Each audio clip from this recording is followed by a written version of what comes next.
नमस्कार, मैं हूँ Rakhi Jain. Let's mike quick comment में आपका स्वागत है। आज हम बात करेंगे प्रधानमंत्री नरेंद्र मोदी की हालिया चीन यात्रा की। तो 7 साल बाद उनकी पहली ऐसी यात्रा है। ये दौरा शंघाई सहयोग संगठन सम्मेलन के लिए था, लेकिन इसका महत्व केवल क्षेत्रीय सहयोग तक सीमित नहीं है। भारत और चीन के बीच तनावपूर्ण रिश्तों और बदलते वैश्विक भू राजनीतिक परिदृश्य के बीच ये यात्रा कई सवाल उठाती है। क्या भारत और चीन वास्तव में अपने मतभेदों को पीछे छोड़ सकते हैं?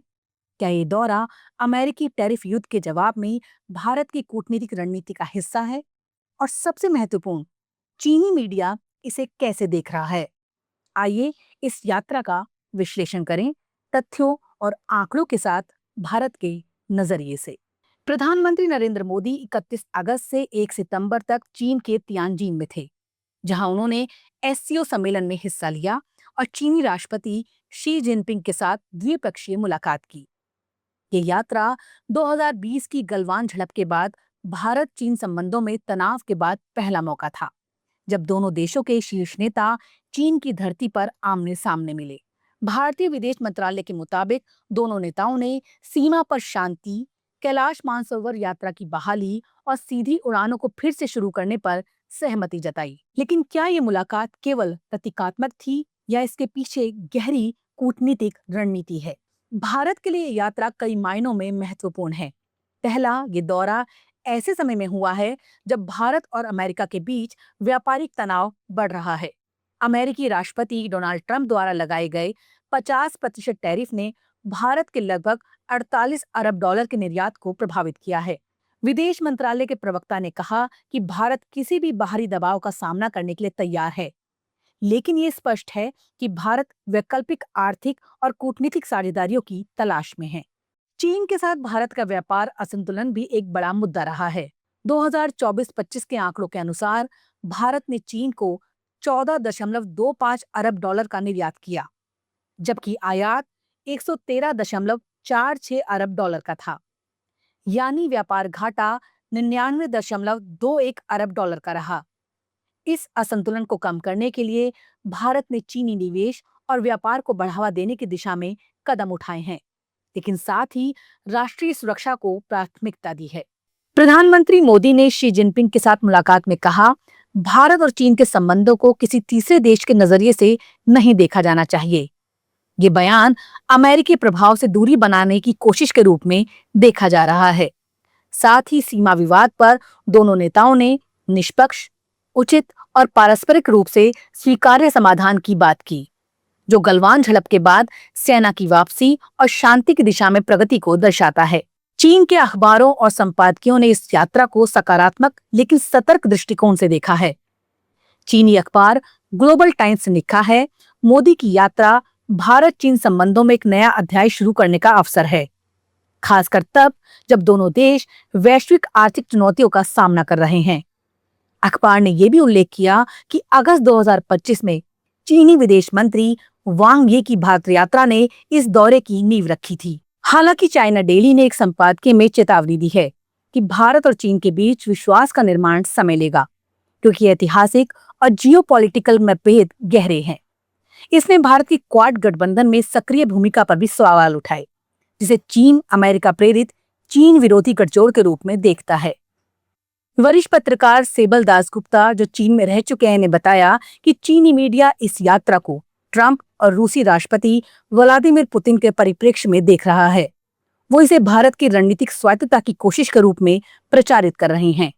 भारत की विदेश नीति हमेशा से रणनीतिक स्वायत्तता पर केंद्रित रही है, लेकिन मौजूदा वैश्विक परिस्थितियों में, खासकर अमेरिकी टैरिफ युद्ध और रूस यूक्रेन संकट के कारण ऊर्जा और खाद्य संकट के बीच, भारत के लिए चीन के साथ रिश्ते सुधारना एक मजबूरी भी हो सकता है। सुरक्षा विशेषज्ञ रिटायर्ड कर्नल अजय शुक्ला का कहना है कि दुनिया का कोई भी देश किसी पर पूरी तरह भरोसा नहीं कर सकता। भारत को अपनी राष्ट्रीय हितों को प्राथमिकता देनी होगी। ब्रह्मा चलानी जैसे विशेषज्ञों का मानना है कि चीन ने अतीत में भारत की दोस्ताना नीतियों का फायदा उठाया है। उन्होंने लिखा, चीन ने भारत को यह मानने का कोई कारण नहीं दिया कि इस बार हालात अलग होंगे। फिर भी भारत ने कुछ ठोस कदम देखे हैं, जैसे कैलाश मानसरोवर यात्रा की बहाली और सीधी उड़ानों की शुरुआत, जो दोनों देशों के बीच लोगों के स्तर और संबंधों को मजबूत कर सकते हैं।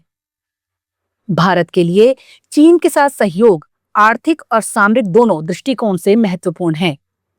भारत की जीडीपी 2024 में 3.9 ट्रिलियन डॉलर थी, जबकि चीन की 18.3 ट्रिलियन डॉलर। भारत की तुलना में चीन की आर्थिक ताकत इसे क्षेत्रीय और वैश्विक मंचों पर प्रभाव देती है। लेकिन भारत ने अपनी डिजिटल अर्थव्यवस्था और स्टार्टअप इकोसिस्टम के दम पर वैश्विक मंच पर अपनी स्थिति मजबूत की है। एससीओ जैसे मंच भारत और चीन को एक साथ लाते हैं, लेकिन भारत की क्वाड और G7 में बढ़ती भूमिका को चीन संदेह की नजर से देखता है। भारतीय विदेश मंत्रालय ने इस यात्रा को बहुध्रुवीय विश्व के लिए दोनों देशों की प्रतिबद्धता के रूप में प्रस्तुत किया, जबकि चीन ने अपने बयान में खुद को ग्लोबल साउथ का हिस्सा बताया। ये छोटा सा अंतर दोनों देशों के अलग अलग वैश्विक दृष्टिकोण को दर्शाता है। भारत में विपक्ष ने इस यात्रा पर सवाल उठाए हैं।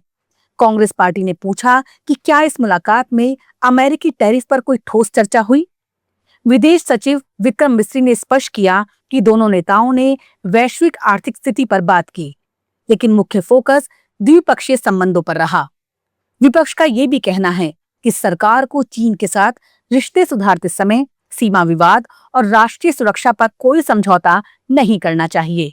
प्रधानमंत्री नरेंद्र मोदी की चीन यात्रा ने भारत चीन संबंधों में एक नई संभावना का द्वार खोला है, लेकिन ये रास्ता चुनौतियों से भरा है। भारत अपनी रणनीतिक स्वायत्तता बनाए रखते हुए आर्थिक और सामरिक संतुलन की कोशिश कर रहा है। चीनी मीडिया ने इसे सकारात्मक माना है, लेकिन विशेषज्ञों की चेतावनियां बताती हैं कि भारत को सतर्क रहना होगा। क्या ये यात्रा दोनों देशों के बीच विश्वास का नया अध्याय शुरू करेगी या केवल एक कूटनीतिक औपचारिकता भर रह जाएगी? इसका जवाब समय ही देगा। आप सुन रहे थे लेट्स माइक क्विक कमेंट। हम फिर मिलेंगे नई खबरों और गहन विश्लेषण के साथ। तब तक सूचित रहें, सशक्त रहें और अपने लोकतंत्र को मजबूत करें। साथ ही देखते रहिए, सुनते रहिए लेट्स माइक। नमस्कार।